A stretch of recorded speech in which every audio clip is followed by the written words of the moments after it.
Now, the Supreme Court on Thursday affirmed the election of Governor Monday Okpebholo of the All Progressives Congress as the authentic winner of the Edo State governorship elections, dismissing the appeal filed by the People's Democratic Party as lacking in merit.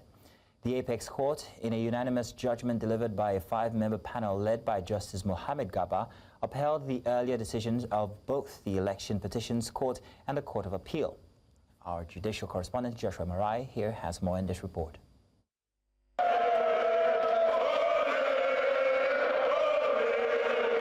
Songs of victory echoed across halls of the Supreme Court as supporters of the All Progressive Congress celebrated the Apex Court ruling.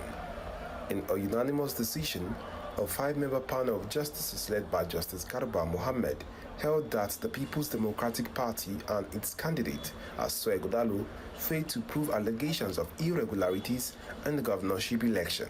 Reacting to the verdict, APC leaders from Edo State described the judgment as a victory for democracy. Now that the case is over, we thank everybody, but most importantly, we want to go back to build our state, to unite everybody in line with what the governor believed in. He wants to bring everybody, regardless of your political party, he wants to bring everybody together for the interest of Edo people. Governor Monday Okpebholo and the APC in Edo State won very convincingly the September 21st, 2024 election. We thank the judiciary, we thank the Supreme Court especially for restoring the hope of Edo people and affirming the judgment of the concurrent judgment of the two lower courts, which has affirmed the election of Governor Monday Okpebholo. Now it's time to continue to build Edo, and I believe that Edo people are ready for Monday Okpebholo. For me, no victor, no vanquish. We are all from Edo State. When I used to grow up, we used to hear that the judges, they are next to God, and they are giving their judgments, and nothing anyone can do. It's for us all to go back home as Edo people, to support the governor, to make sure we build Edo.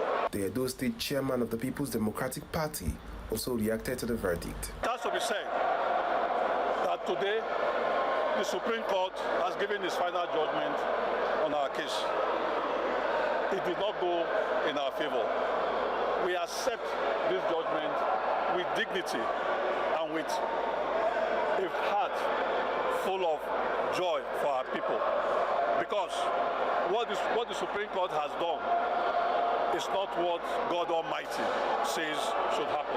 With the Supreme Court's ruling now bringing closure to the post-election legal battle in the state, attention will now shift from the courtroom to the corridors of governance. In Abuja, for News Central, I am Joshua Marai. In the meantime, the chairman of the All Progressives Congress in Edo State, Emperor Khalifa Jarrett Tenebe, has expressed satisfaction with the Supreme Court's verdict delivered on Thursday. Chairman Tenebe praised the judgment as a victory for democracy and the will of the people, reaffirming the party's confidence in the judiciary. The court upheld the election victory of Governor Okpebholo, bringing a decisive end to the legal challenge. I am so happy for today,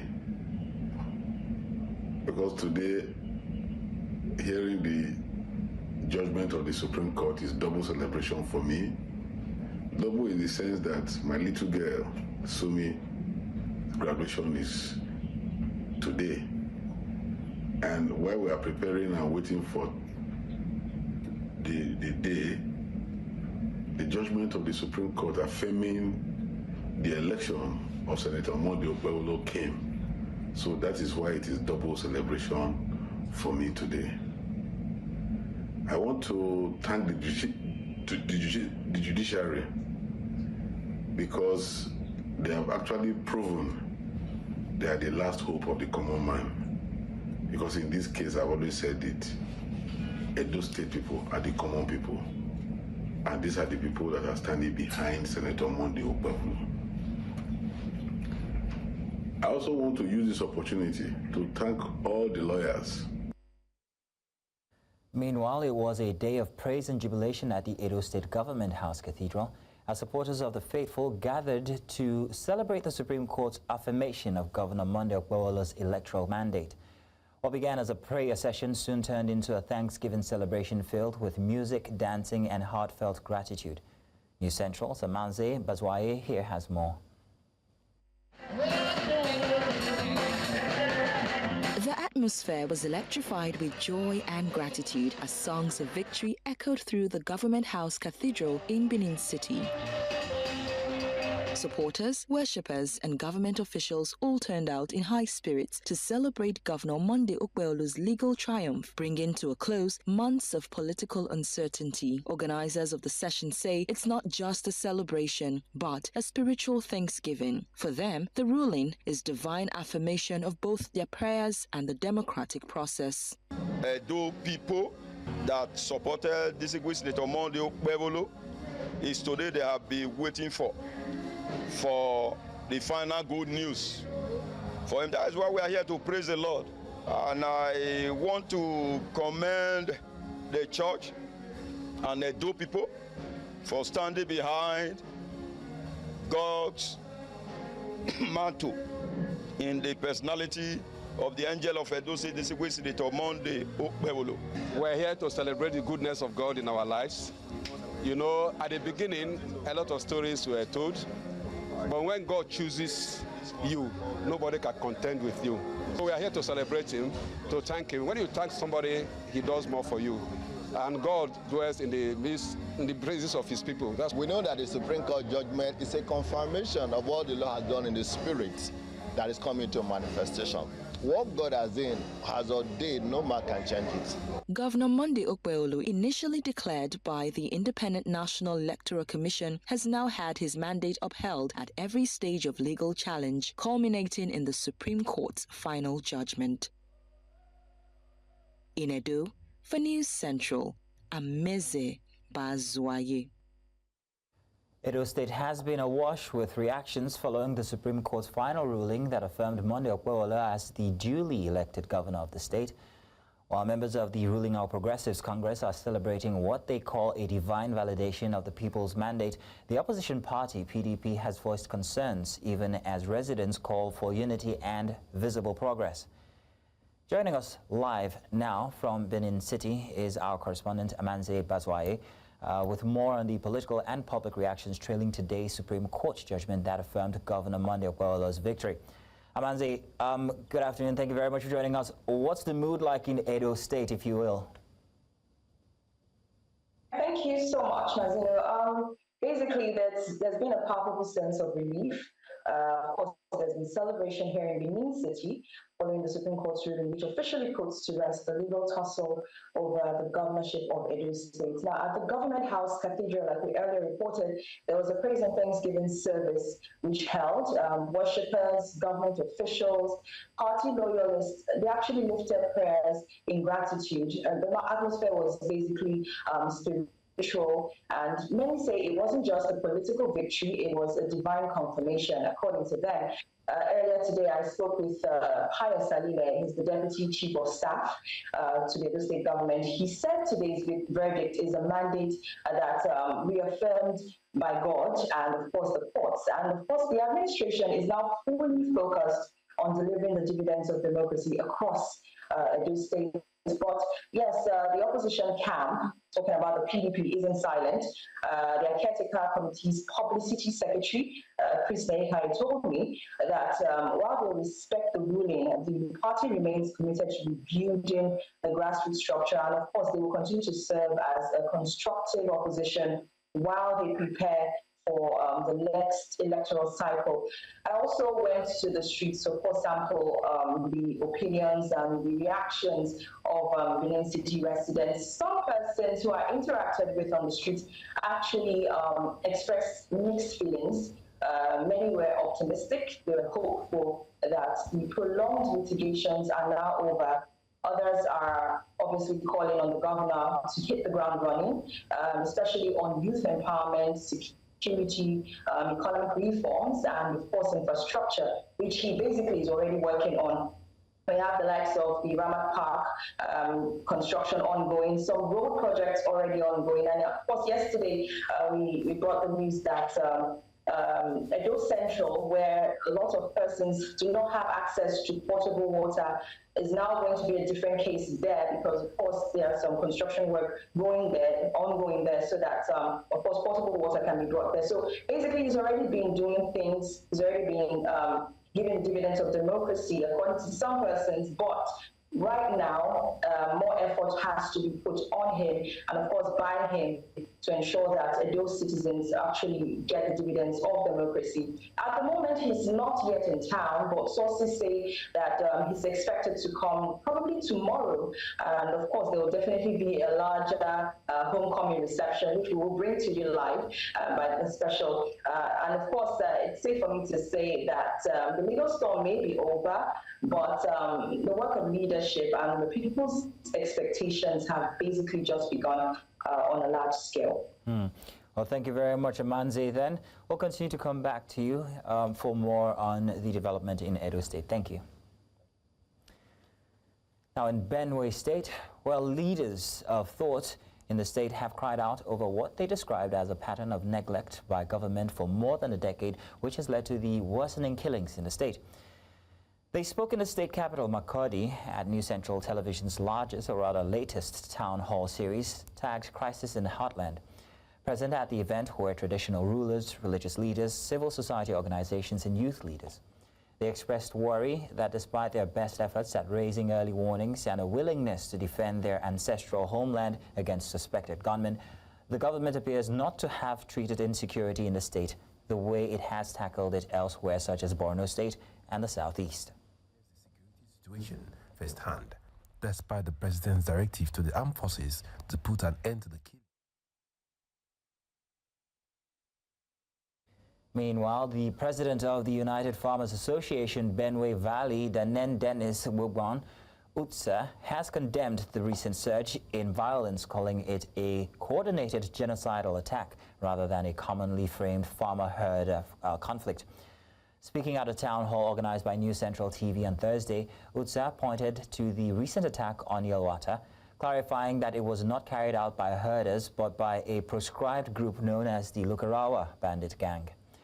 His comments come amid mounting pressure on the authorities to address the escalating insecurity across rural communities in the region. I want to go straight to the issue. To the best of our dealings, there's no real issue. I say no real issue between farmers and herders. What we are facing is a coordinated attack on farmers and herders. We that stays together, we know our issue. Let me just raise an issue. The police, the civil defense that we work with more often are not helping us, especially the national state security agencies are not helping us. We tell them what our problems are, they are aware of our problems, and they kept misinforming people, inciting farmers and herders, and that has become the basis of this attack. If we are properly being understood, this issue would have been over. The attack on Yerwata was not carried out by herders, but rather by a proscribed bandit, the Lakurawa bandit. And where did they start coming? They were there, they took all our farms, they were camped, they were worshipped, they were prayed for to execute the attack. And we informed the civil defense, we informed the police of their arrival in November 2024. This attack in Yerwata happened on June 13. And the day of the attack, we still informed them when they had meetings in Kadarko and Giza. I expect that the DPO Kadarko and the DPO Giza should be invited to stay inside of it, because he was aware. We told him about the meeting, he participated in the meeting, but at the end of the day, they discovered that the people said they are going to attack Benue, not that area, and the attack happened. Let's go on a break. When we return, we'll bring you details of this and more. Stay tuned.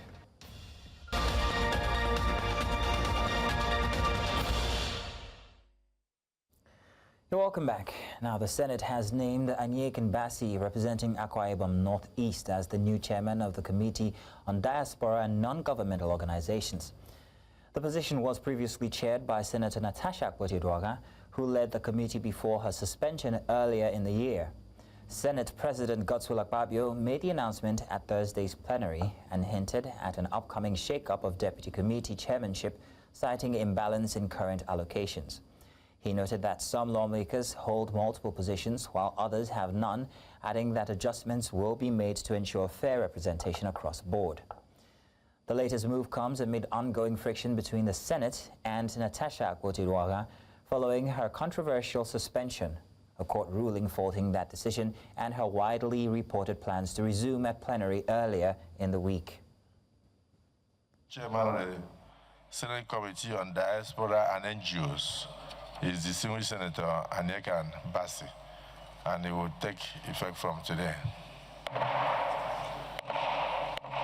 As a result of the fact that some of the senators have two vice chairmanship positions. In fact, I know of one who has three. Maybe his name kept coming up, while others do not have. So, leader of the Senate, please assess to make sure everybody is carried along. Every senator should either be a chairman or a vice chairman so that we balance the situation. Now, away from that, the United Nations Children's Funds, in collaboration with its partners, has distributed over 286,000 vaccines to residents of Bokos local government area in Plateau State as part of efforts to curb the spread of communicable diseases. To strengthen this intervention, water sources in the affected communities were also chlorinated in response to a recent cholera outbreak that struck the area 2 months ago. News Central's Chizoba Nyonwe here brings us more. In the wake of a cholera outbreak that claimed at least 3 lives in Bokos local government area of Plateau State in May this year, UNICEF has stepped in to help stem the tide. The agency's latest response combines mass vaccination with a comprehensive water purification campaign, 2 critical steps aimed at protecting the health of residents. UNICEF mandate is expected to protect our children, women, and the vulnerable. And with the outbreak of Bokos, cholera in Bokos local government, it's one of UNICEF mandates to respond to this outbreak. There's really high acceptance.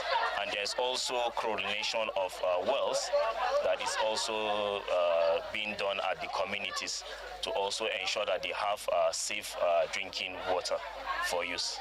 It just has served as mass vaccination because the high demand of the people. You know, there are a lot of people die due to case of this cholera in this Bokos local government due to the insecurity that happened. You know, we have a lot of IDPs, displaced people in the community. The chlorination of water bodies is ongoing in about 9 wards presently, and we intend to cover the entire ward in the 20 wards of the local government. For many in Bokos, the relief is visible and deeply felt. Community leaders are calling for continued support to sustain the gains made. We need more of their response because, in fact, our people are dying. And then we don't have money for the hospital and whatsoever. A reasonable number have already left before the exercise have commenced because exams is going on. Those that wrote papers in the morning had already left. We wish that the exercise should continue tomorrow. Across the 20 wards in Bokos, more than 83,000 individuals aged 1 and above have so far been vaccinated through the ongoing 3-phase campaign. In Plateau State, for News Central, Chizoba Anyoi.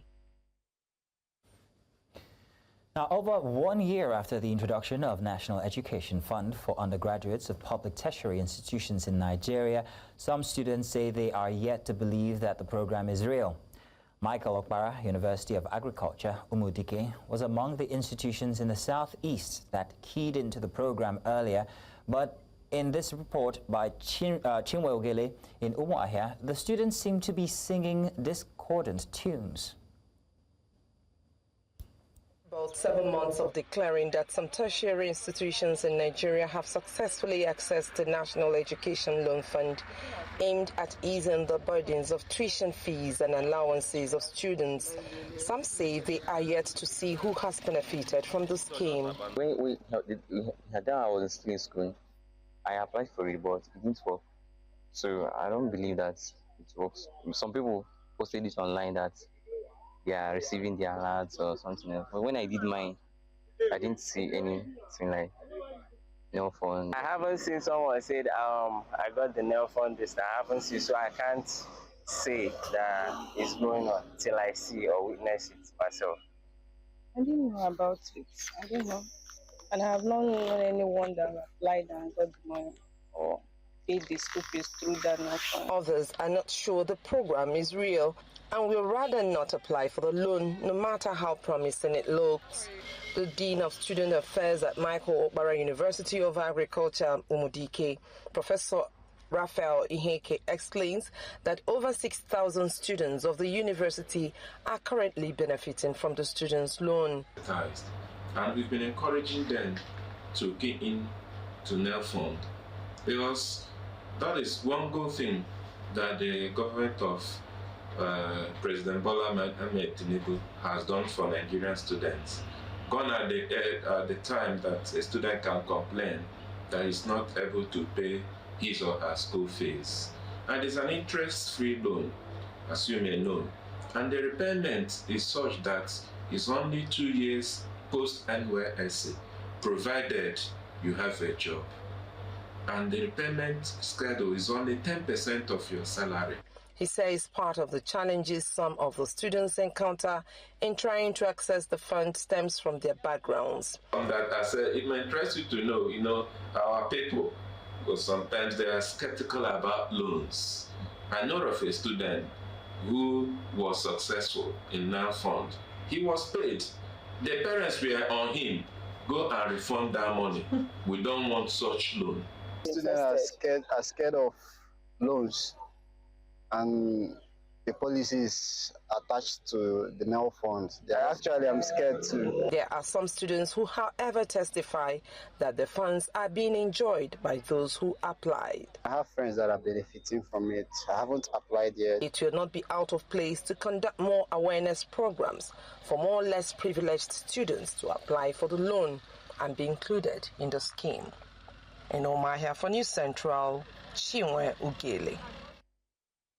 The Nigeria Guild of Editors has called for the repeal of several laws promoting the infringement of the rights of journalists in the country and affecting the practice of their profession.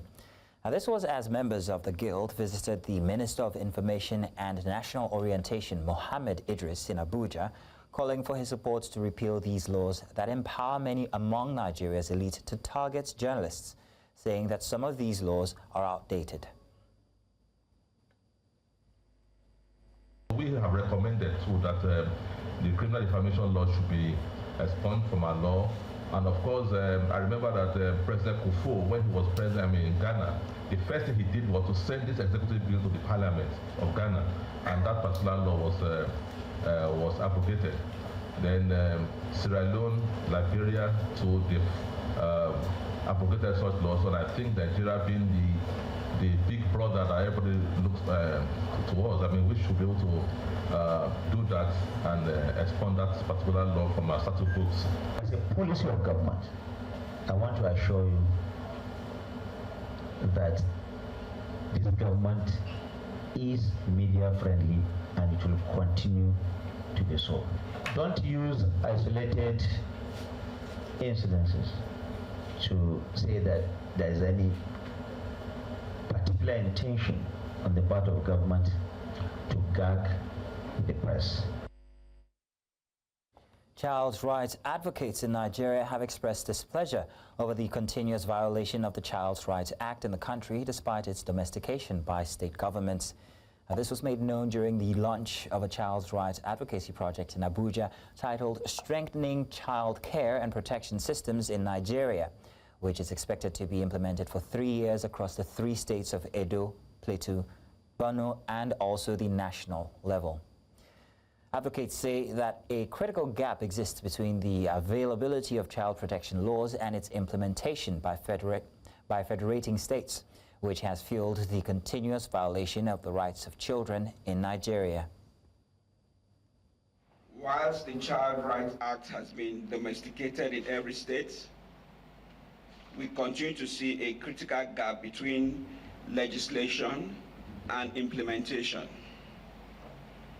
This project directly responds to that gap with intention, innovation, and collaboration across all tiers of government and key stakeholders involved in the care and protection of children.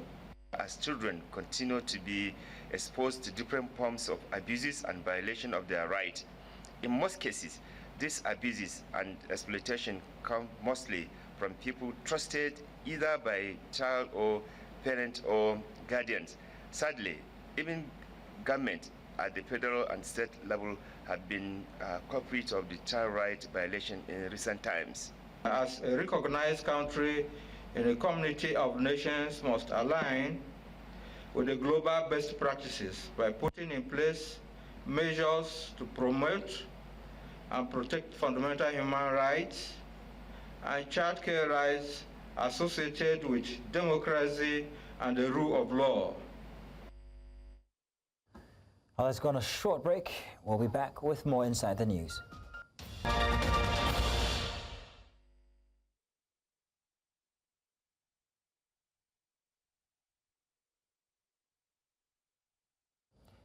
And you're welcome back. And now we go to a previous story which we brought to you from before.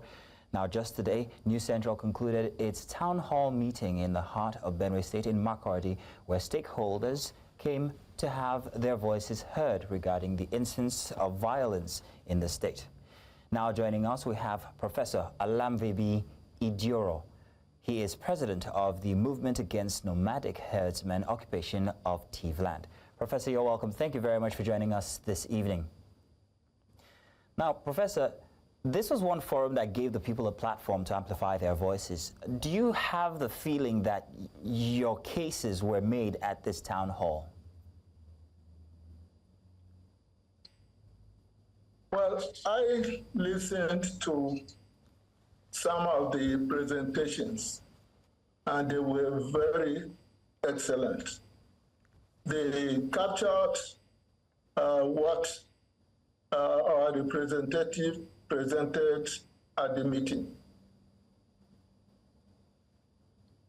Okay, so in light of the outpourings... So I can say that... Okay. Go ahead, Professor, please. So I can say that our case was well presented. Well, okay then, Professor. So with everything that was said at today's town hall, where should we go from here now? As people have expressed their grievances, the state has also told what they think about the issues. What do you think happens next? The next thing is for the stakeholders at the higher level, particularly the federal government and the state. It is left for them to do the needful. And by doing the needful, we mean that since the Constitution of the Federal Republic of Nigeria allows states to make laws, once they make the law, since it is the federal government that allowed the law to be made, it is the responsibility of the federal government to enforce that law. Assuming that we made the law and it is for against cattle rustling only, would you say that the federal government wouldn't have implemented it? He would have done that. But this law extended beyond that. And we expect the government to still do the correct thing. The federal and state government should enforce the law. Okay, Professor, there were also claims at the town hall about the identity of these attackers, and I'm wondering whether you're satisfied with the response that you got. Many people told that these aren't just herdsmen, that this is a systemic approach at eliminating people whose motherlands these are. What's your take on that, specifically? It is very clear, it is evidential that they have come not just to kill and go, but to kill and occupy the land. So it's very clear. And the open grazing prohibition law states clearly that anybody that grabs the land, the law should be enforced. Section 9(8) of the law states that that person should be arrested and prosecuted. If he killed anybody during the efforts to occupy the land, then they should be charged for murder under the penal code. If they came and occupied without killing anybody, then the law prescribes 10 years imprisonment. And they should be evicted together with their families. That is what the law says. And we are demanding that federal government and state government should do the needful. Instead of keeping people in the ID camps, they should make sure that the law enforcement agents are kept at the borders, even in the bushes, to prevent them from entering into Benue.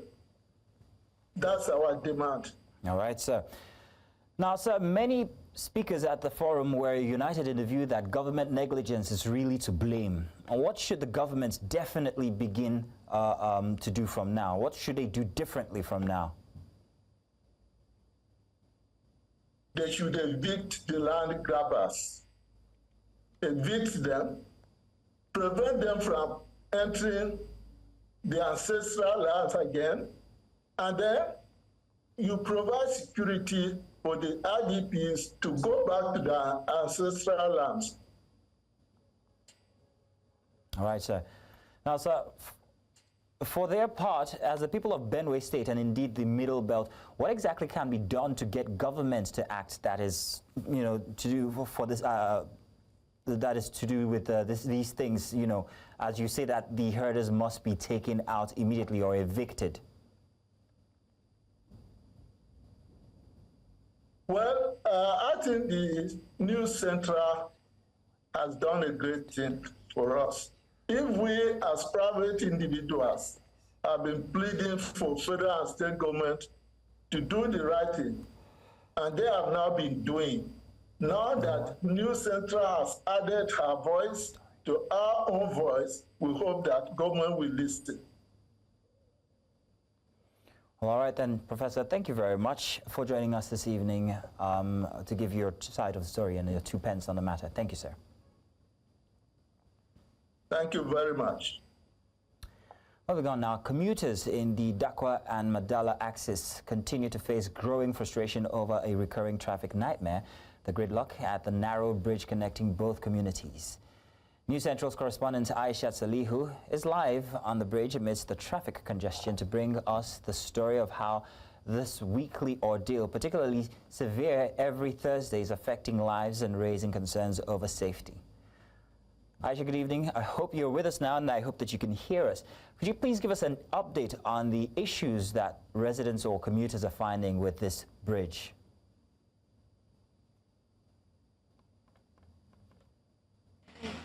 Good evening, Mazino.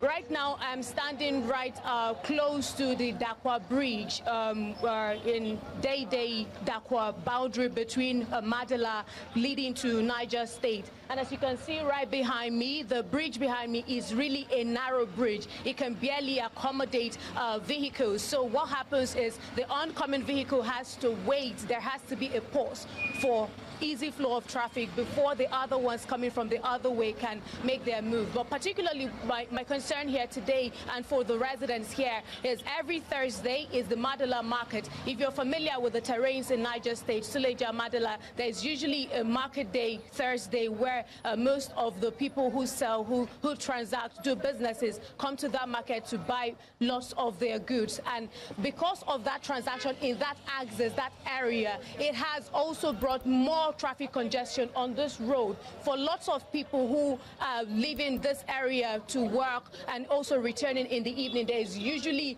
it takes a toll on them. They have to wait in long queues before they can get their turn to move. I also have a gentleman here who is willing to speak, to talk about his concerns regarding this situation. Thank you so much. Kindly join me. All right. Good evening. You're welcome. Please, your name and what you do.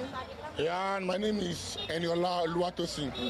I'm sure you're a resident of this area. I'd like to hear from you. What are your concerns regarding this traffic build-up every day and also specifically today, Thursday? As you can see the road. The road is so congested.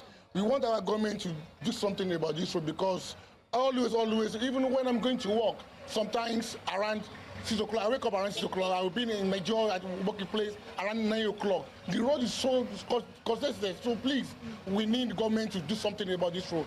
Maybe you can even call the Minister of FCT, as in the Wike, Mr. Wike, to work something about this road because we are so into a big problem in this area. Okay, very quickly, I want to hear from you. What are your concerns regarding safety in this area? I'm aware due to the congestion, there are fears about, accidents and all that. Yeah, sometimes.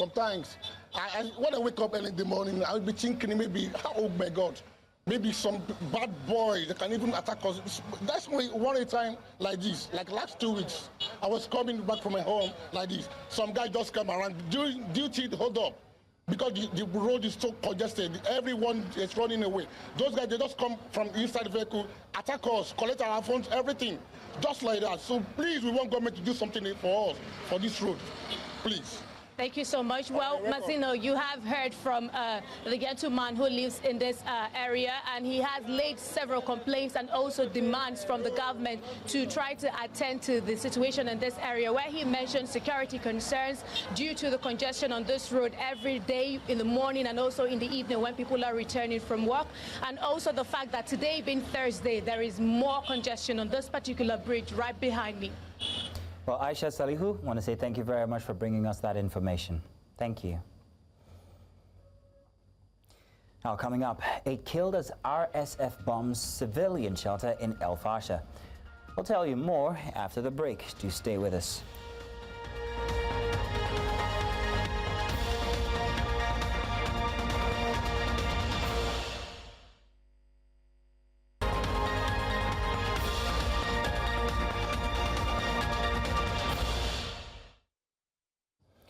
Now, in East Africa, we understand that 8 civilians have been killed after Sudan's paramilitary rapid support force bombed a bunker sheltering dozens in El-Fasher.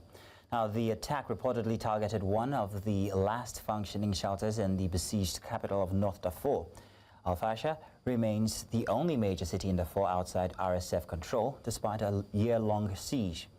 Since losing Khartoum to the army in March, the RSF intensified attacks on El-Fasher and nearby displacement camps where famine was declared.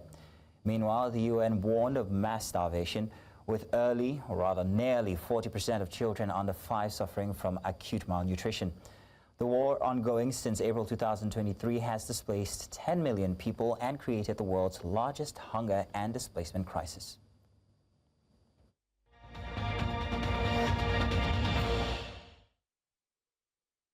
Our former South Korean President Yoon Suk-yeol was back in a solitary jail cell on Thursday with basic food and khaki prison uniform after prosecutors secured a new detention warrant over his bid to impose martial law last year.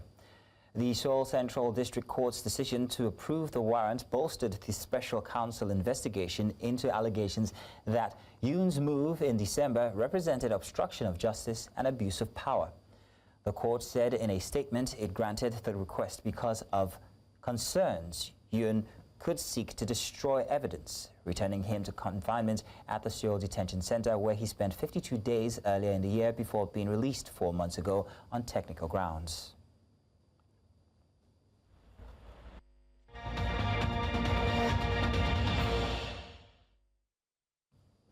Business now. The naira weakened slightly to 1,529 naira 22 kobo per dollar at the official market on Tuesday, compared to 1,528 naira 33 kobo on Monday, according to Central Bank of Nigeria data. The marginal drop followed the resumption of international transactions on naira cards by banks like UBA, GT Bank, and First Bank, with monthly dollar spending limits. Dangote Petroleum Refinery has reduced its ex-depot price of premium motor spirit, commonly known as petrol, from 840 naira per litre to 820 naira per litre. The reduction comes a week after the refinery dropped its ex-depot price from 880 naira to 840 naira per litre. In a statement on Tuesday, Anthony Chiejina, Dangote Group spokesperson, said the new price will take effect immediately. The spokesperson said the early adjustments to 840 naira per litre had resulted from global crude oil market volatility, especially during the 12-day geopolitical crisis in the Middle East that drove crude prices higher. And that's all the news this hour. But before we go, let's take another look at some of the major stories. Supreme Court has affirmed the election of Monday Okpolo as Edo State Governor, and Benue leaders at New Central Town Hall have lamented government neglect over persistent killings of farmers by suspected gunmen. We also told you that 8 civilians have been killed as RSF bombed shelters in Sudan's El-Fasher. I remember you may send your eyewitness report to the WhatsApp number on your screens now. And do follow us on social media. We're at News Central TV. You can watch News Central live on DSTV channel 422, GoTV channel 23, Star Times 274, Able TV, and of course on YouTube. Many thanks for watching. My name is Mazino Appeal.